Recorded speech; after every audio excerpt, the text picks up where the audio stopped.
네, 안녕하세요. 4월 4일 금요일 짱목과 말씀 수다입니다.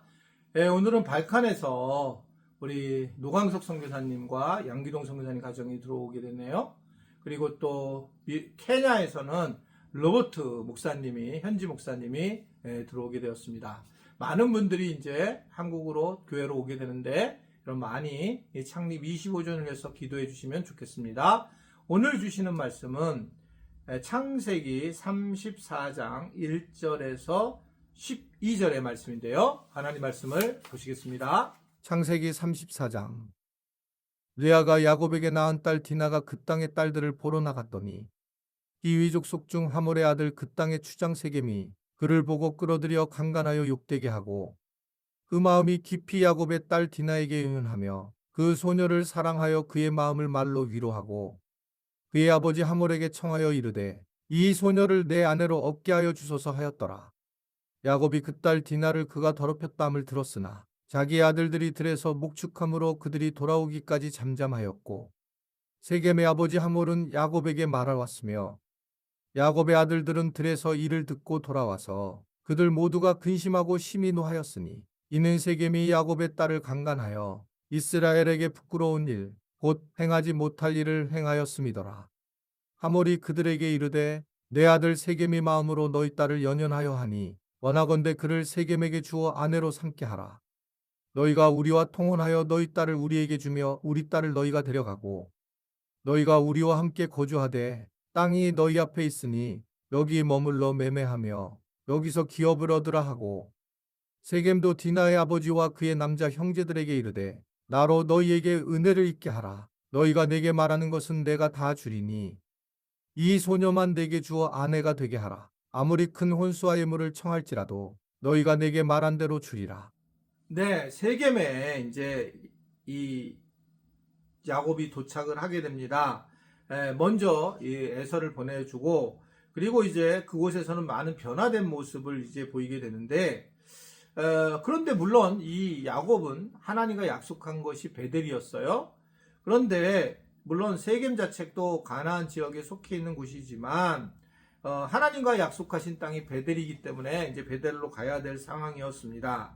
그런데 이제 형 에서의 관계가 좋아지게 되면서 결국 10년 이상을 이 세겜에서 머무르면서 안주하고 있는 그런 상황에 있는 것이 오늘 야곱의 상황입니다.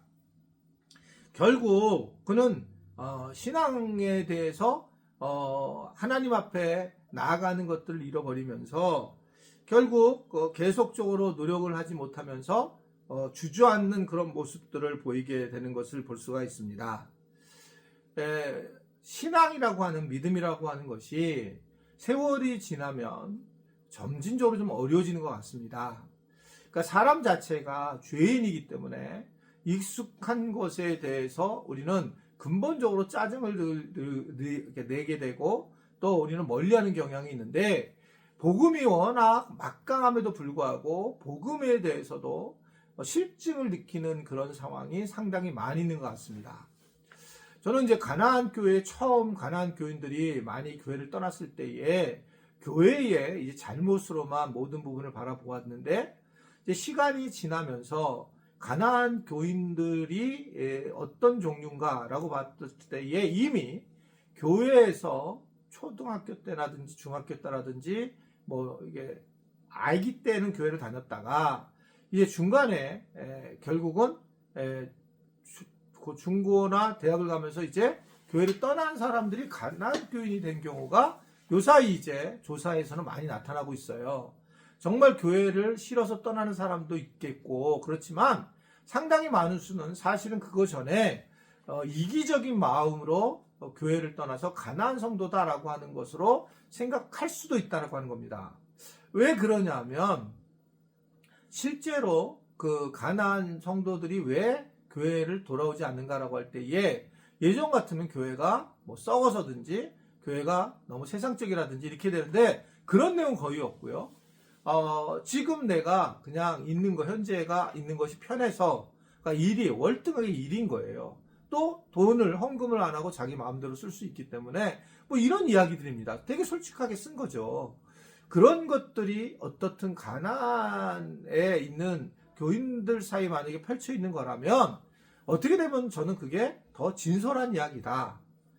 물론 교회가 회개할 부분도 많이 있지만 또 잘못된 것도 많이 있지만 그럼에도 불구하고 이러한 정확한 만약에 정보라면 물론 이게 목회 데이터 연구소에서 나온 거기 때문에 상당히 정확한 정보라고 보여지는데 그렇다면 우리는 정말 우리 스스로가 잘못하면 빽가닥 이상한 대로 흐를 가능성이 상당히 높다라고 생각해진다는 거죠. 그러니까 우리가 사실은 나이가 먹어서 계속 믿음 생활을 할 수 있을까라고 할 때에 충분히 가난한 그러한 성도들과 같은 모습도 보일 가능성이 있다. 우리가 틈만 나면 그러할 가능성을 되게 우리 스스로가 편하게 신앙생활을 하려고 하는 그리고 나한테는 뭔가 합리화를 하기 위해서 가난한 말이란 말을 쓰면서 갈 수 있는 것은 아닌가. 이 부분을 우리가 충분히 생각을 해봐야 된다. 그런 것이 이번에 이제 통계가 나왔다라고 하는 겁니다. 믿음 생활을 지금 잘못하면 야곱처럼 굉장히 많은 경험을 하고 하나님을 만났더라도 시간이 지나서 하나님의 약속을 잊어버리게 되면 한 곳에 그대로 머물러 있다가 나중에 죄 중에 빠지는 그런 모습들을 보이게 되는 거 볼 수 있습니다. 그래서 결국은 이게 어떻게 이게 움직이게 되고 어떻게 문제가 생깁니까? 이 야곱에게 있었던 딸이 하몰의 자손이었던 세겜의 자손이었던 자녀에게 이제 와서 며느리를 좀 삼기를 원하는 그런 상황이 되었는데 그것에 대해서 이제 거절을 하면서 여러 가지 문제가 이제 나타나게 되죠. 그러면서 이제 그 지역에서 아주 힘들고 어려운 상황을 경험하면서 하나님의 그 어떤 말씀에 따라서 움직이는 그런 모습들을 보이게 됩니다. 그러니까 결국 우리가 하나님의 어떤 뜻이라든지 하나님이 우리에게 말씀하신 것들을 지키지 않으면 하나님이 다른 방식으로 흩어지시는 걸 볼 수 있죠. 사도행전 1장 8절에 보면 성령이 너희에게 임하시면 너희가 예루살렘과 또는 뭐 유대와 사마리아와 땅끝까지 이르러 내 증인이 되리라 라고 말씀하셨는데 안 없어져요. 이들이 안 흩어져요. 그러니까 성령이 임하면 그래야 되는데 성령이 임하니까 자꾸 더 많이 모여서 3,000명, 5,000명 정도가 돼서 엄청난 큰 교회를 세우는 거죠. 초대교회도. 그런데 하나님이 그건 약속을 하신 거잖아요. 근데 어떻게 흩으십니까? 결국은 고난을 주고 환난을 주는 거죠. 사도행전 8장 1장 8절에 거꾸로 8장 1절을 보면 결국 교회가 여러 가지 어려운 일을 당하면서 이 교인들이 이제 흩어지기 시작해서 디아스포라 유대인처럼 온 네덜란드든지 독일이든지 뭐 프랑스든 이렇게 쭉 흩어지면서 결국은 복음이 전 세계로 핍박으로 인해서 흩어지게 되는 그런 모습들을 보여주고 있거든요. 하나님은 그렇게 우리를 언제든지 약속을 지키시기를 원하시고 그리고 하나님의 방식대로 일을 하신다는 걸 보여주고 있습니다. 우리가 하나님의 약속을 꼭 기억하고 아직까지 이루지 못한 것이 있다면 그 약속을 지키기 위해서 노력하는 것 자체가 매우 중요하다는 것을 우리에게 교훈을 하고 있어요.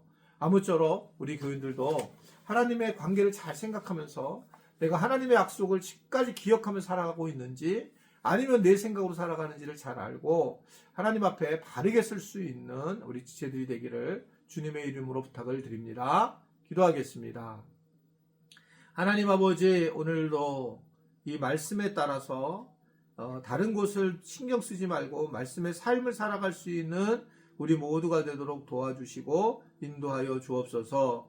오늘 이렇게 발칸에서 우리 선교사님 가정들이 들어오게 되는데 오고 가는 길 보살펴 주시고 한국에서 가족들을 만나거나 교인들을 만나면서 큰 위로와 힘을 받을 수 있도록 은총을 허락하여 주옵소서. 예수님의 이름으로 기도드리옵나이다. 아멘.